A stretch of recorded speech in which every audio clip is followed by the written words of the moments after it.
হরি ওম। সংস্কৃত ভাষা বিকাশ ক্লাসে সবাইকে স্বাগতম। আজ আমরা পড়ব গুণসন্ধি সূত্র আদ গুণঃ। অ আ বা ই মিলনে হয় এ। নরযোগ ইন্দ্রঃ সমান নরেন্দ্রঃ। দেবযোগ ঈশঃ সমান দেবেশঃ। বাযোগ ইতি সমান বেতি। মহাযোগ ঈশঃ সমান মহেশঃ। এখানে আমরা কি দেখলাম না, অবর্ণের সঙ্গে ই বর্ণের মিলনে এ হয়। আমি একবার অ প্লাস ইর মিলন দেখিয়েছি। অ প্লাস দীর্ঘই, আ প্লাস ই এবং আ প্লাস দীর্ঘই। অ আ যুক্ত উ উর মিলনে ও হয়, অর্থাৎ অবর্ণের সঙ্গে উ বর্ণের মিলনে ও হয়। যথা ওই পুষ্প যোগ উদ্যানম, পুষ্প র আর হস্য র মিলে ও সমান সমান পুষ্পোদ্যানম। নব যোগ ঊঢ় সমান নভোড়া, নবযোগ ঊঢ়া নভোড়া। দুর্গা যোগ উৎসব, আউর মিলনে ও হয় দুর্গোৎসব। শেষে বিসর্গ থাকলে বিসর্গ দেব। গঙ্গা যোগ উর্মি সমান সমান গঙ্গোর্মি, আউর মিলনে ও হয়েছে। তাহলে আমরা কি দেখলাম, অবর্ণের সঙ্গে উ বর্ণের মিলনে ও হয়। আমি একবার অ বর্ণের সঙ্গে হস্য এবং একবার অবর্ণের সঙ্গে দীর্ঘ, একইভাবে আ বর্ণের সঙ্গে হস্য এবং আ বর্ণের সঙ্গে দীর্ঘ মিলন করে সন্ধির উদাহরণ দিয়েছি। এরপর দেখব অবর্ণের সঙ্গে রি মিলে অর। যেমন দেবযোগ ঋষিহি বিসর্গ সমান দেবর্ষিহি। মহা যোগ ঋষিহি সমান কী হবে, অবর্ণের সঙ্গে রি মিলনে অর হবে, আ বর্ণের সঙ্গে রি মিলনে অর হবে, মহর্ষি। কিন্তু দ্বারা অথবা দিয়ে যদি বোঝায়, অর্থাৎ তৃতীয়া তৎপুরুষ, অর্থাৎ আমরা যদি ওই শব্দটা দ্বারা দিয়ে অর্থ বুঝি, তাহলে আমরা কী হবে, অর না হয়ে আর হবে। এটা আমি লিখে দিচ্ছি, অর না হয়ে গ্রেটার দেন আর হবে। যথা শীত যোগ ঋত সমান শীতার্থ, অর্থাৎ শীতের দ্বারা আর্ত কম্পিত শীতার্থ।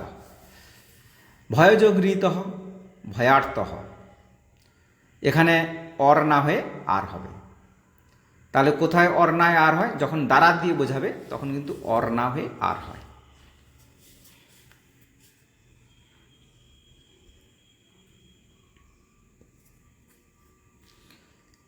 আবার প্র, বৎসর, কম্বল, বসন, ঋণ ও দশ শব্দের পর ঋণ শব্দ থাকলে অকার ও ঋকার মিলিত হয়ে আর হবে বা আর হবে। যেমন অর্থাৎ এই সমস্ত প্র, বৎসর, প্র যোগ ঋণম সমান হবে প্রার্ণম, ঋণ যোগ ঋণম ঋণার্ণম। এখানে আমরা কি দেখছি না, প্র, বৎসর, কম্বল, বসন, ঋণ ও দশ শব্দের পর যদি ঋণ শব্দ থাকে তখন অর না হয়ে আর হবে। তাহলে কোথায় কোথায় আর হলো আমরা দেখলাম উদাহরণে। এরপরে আমরা পরের সূত্র করব বৃদ্ধি সন্ধি। এতক্ষণ আমরা শিখেছিলাম গুণসন্ধি, এখন শিখব বৃদ্ধি সন্ধি। সূত্র হলো বৃদ্ধি রেচি।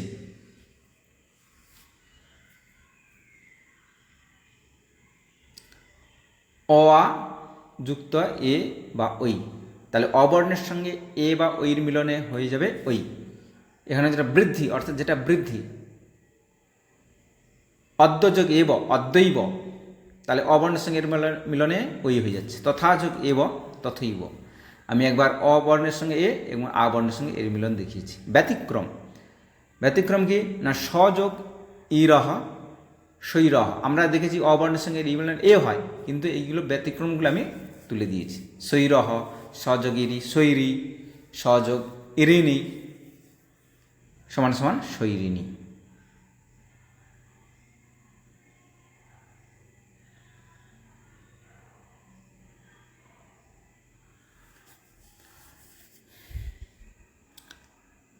ব্যতিক্রমগুলো কিন্তু আমি নিচে দিয়েছি যে অ বর্ণের সঙ্গে ই বর্ণে এ হয়, কিন্তু এখানে ওই হয়েছে। এরপরে অ বর্ণের সঙ্গে ও বা ওর মিলনে কি হয়? ও হয়। বনযোগ ঔষধি সমান বনৌষধি। সদাযোগ ঔৎসুক্যম সমান সমান ও হবে সদৌৎসুক্যম, দয়ুকার সদৌৎসুক্যম। ব্যতিক্রম কি? অক্ষ শব্দের সঙ্গে উহিনী থাকলে হবে অক্ষ ইহিনী। আমরা অ উর মিলনে ও হয়, এখানে কিন্তু ও হয়েছে। এছাড়া প্র উপসর্গের পর উহ, উঢ় ও উঢ়ি শব্দ থাকলে কী হবে? ও হবে। যথা প্রহুড়, প্রহুড়, এগুলো সন্ধি করে এইভাবে হবে প্রহুড়ি। প্রযোগ উহ, প্রৌঢ়, প্রযোগ উঢ়, প্রৌঢ়, আর প্রযোগ উঢ়ি, প্রহুড়ি। আমি শুধু এখানে উদাহরণ দেখিয়ে দিয়েছি। কোনো সমস্যা থাকলে কমেন্টে জানাবেন।